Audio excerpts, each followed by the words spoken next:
que ha preocupado a nuestra institución debido a que una merma en su distribución vulnera el derecho de las personas adultas mayores a una vejez digna.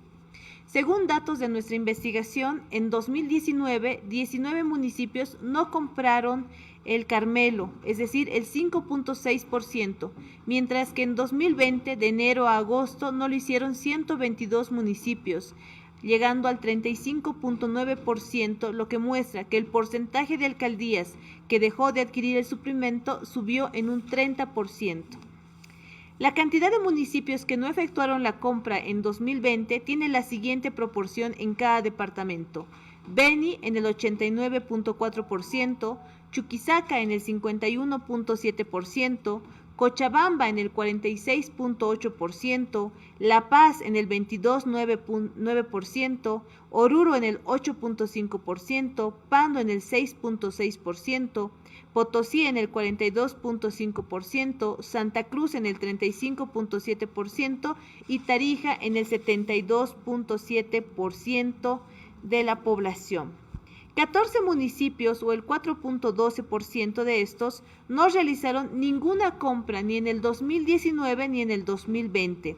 Los señalamos a los municipios de Portachuelo, San Juan de Yapacaní y Urubichá de Santa Cruz, Uncía de Potosí, Las Carreras, Padillas y Villa Zurduy de Chuquisaca, y Huacaraje, Magdalena, Puerto Siles, Reyes, San Andrés, San Javier y Santa Rosa del Beni. Al aumento de los municipios que no compraron el Carmelo se sumó un descenso en la cantidad de unidades adquiridas en la totalidad de los municipios del país.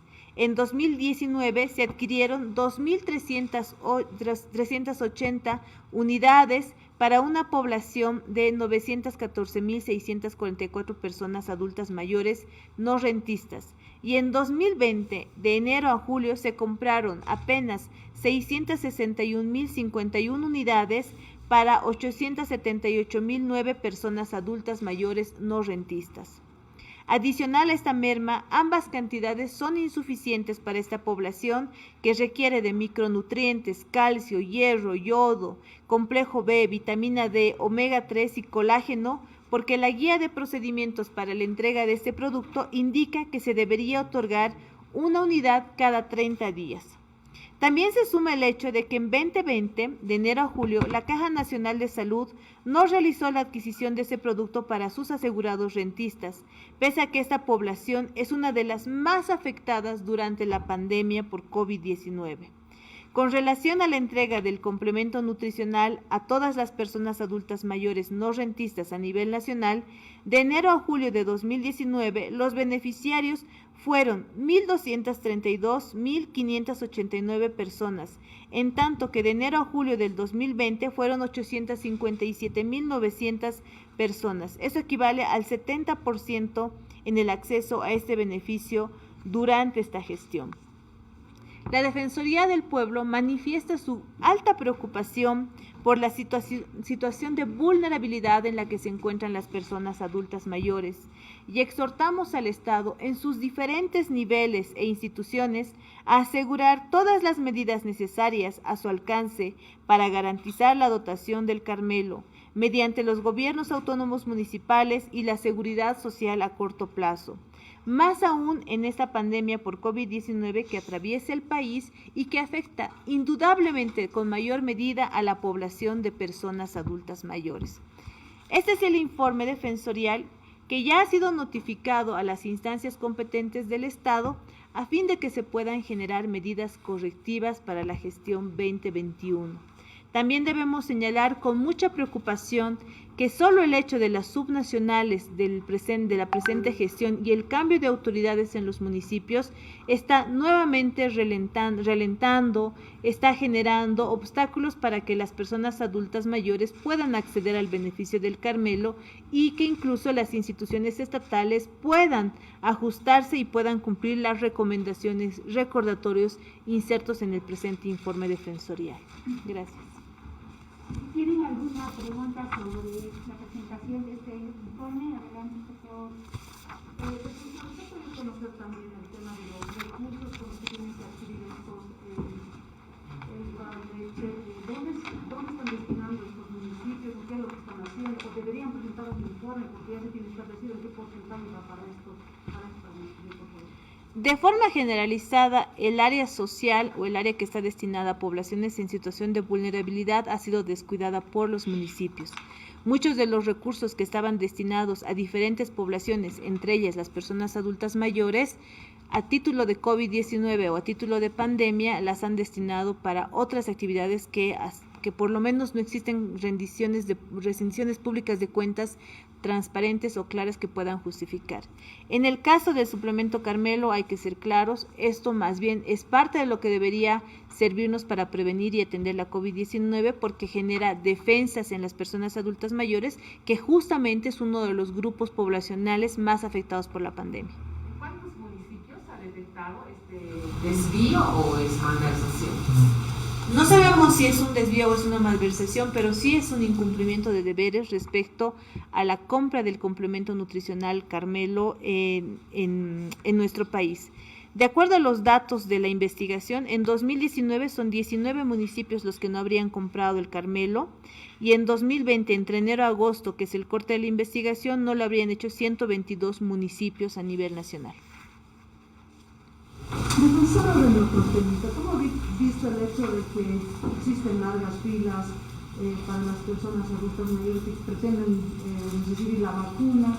Ahora desde el gobierno también advierten de que existe suficiente vacuna, pero por lo visto hay sectores que denuncian que no hay, por ejemplo, en los centros de vacunación, en los policlínicos. ¿Cómo ha visto desde la Defensoría, por favor? Hemos realizado un proceso de verificación a nivel nacional respecto a las fases que debería cumplir el proceso de vacunación, donde estaban los enfermos crónicos o las enfermedades de base conjuntamente a las personas adultas mayores.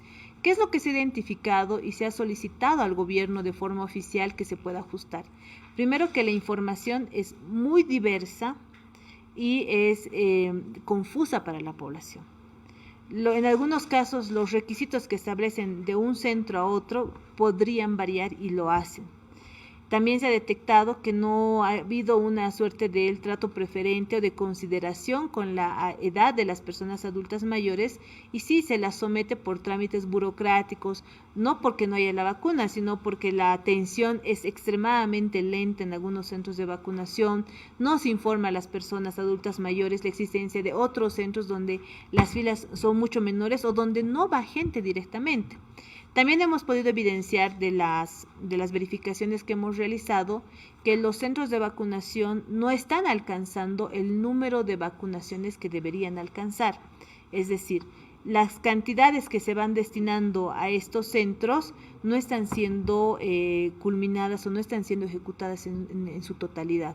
Entenderíamos que más bien existirían vacunas que todavía no están siendo utilizadas.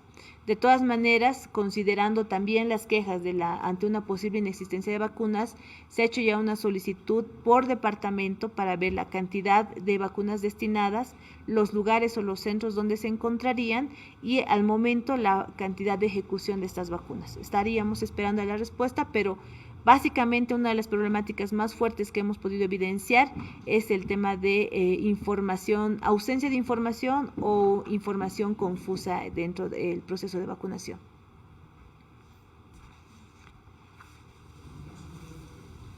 Gracias.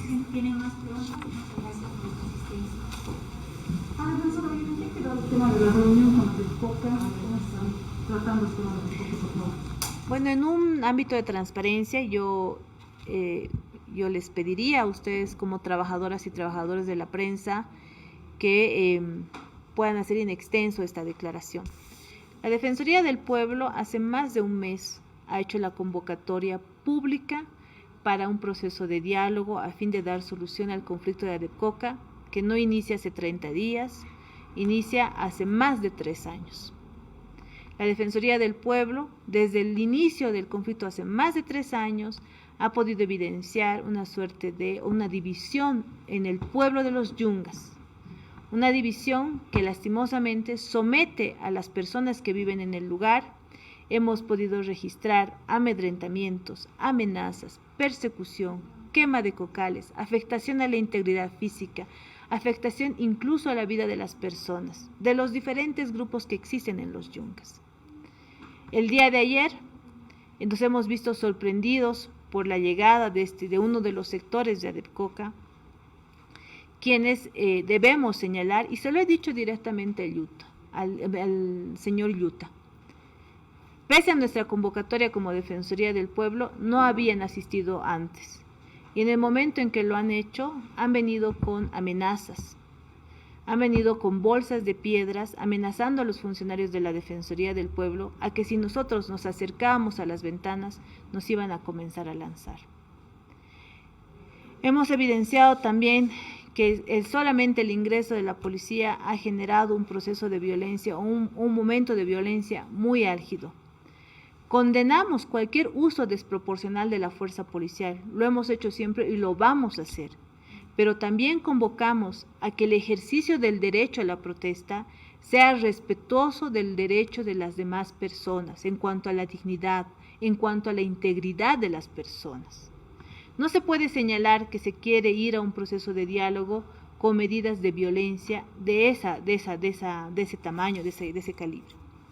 Ahora bien, nuevamente reiteramos como Defensoría del Pueblo nuestra convocatoria al diálogo y se lo hemos dicho al señor Yuta, que prevea no solamente quién va a manejar el mercado de la coca, que es un punto central de la demanda de los sectores, sino principalmente que nos señalen cuáles van a ser las medidas que le van a devolver la paz al pueblo yungueño.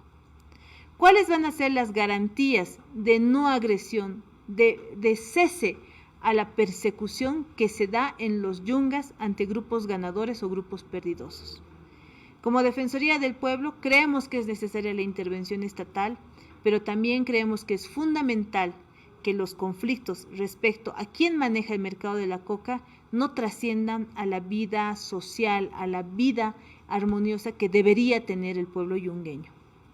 En esa misma línea, hemos comprometido como Defensoría del Pueblo a hacer un análisis legal y técnico de la resolución 068, que es la que traslada el mercado de la coca, y vamos a darle nuestro análisis, nuestro informe técnico. Ellos ya deberían haber dejado, hasta el momento entendemos que no lo han hecho, la documentación que quieren que sea revisada. Ellos se han comprometido a traer el día de hoy y a partir de ello nosotros hasta el día lunes emitiríamos un informe técnico respecto a esa resolución.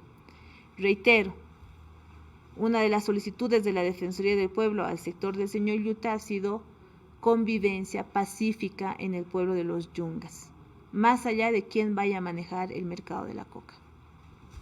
Entonces, ustedes en evaluación van a ver si es legal, porque dicen que es ilegal, ¿verdad?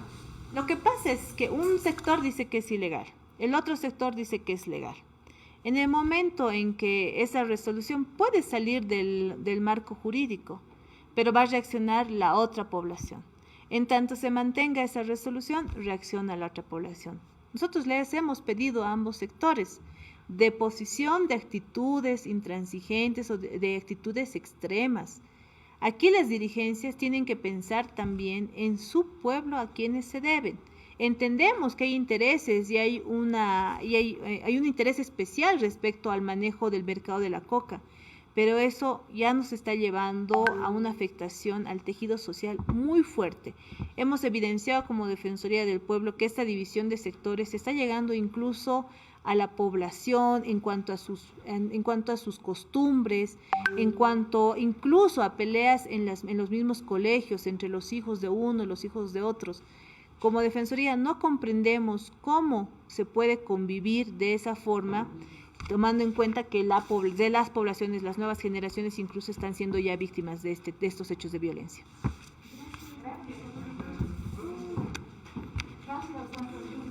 Ahora sí, es nomás, directo, ¿no va? Sí.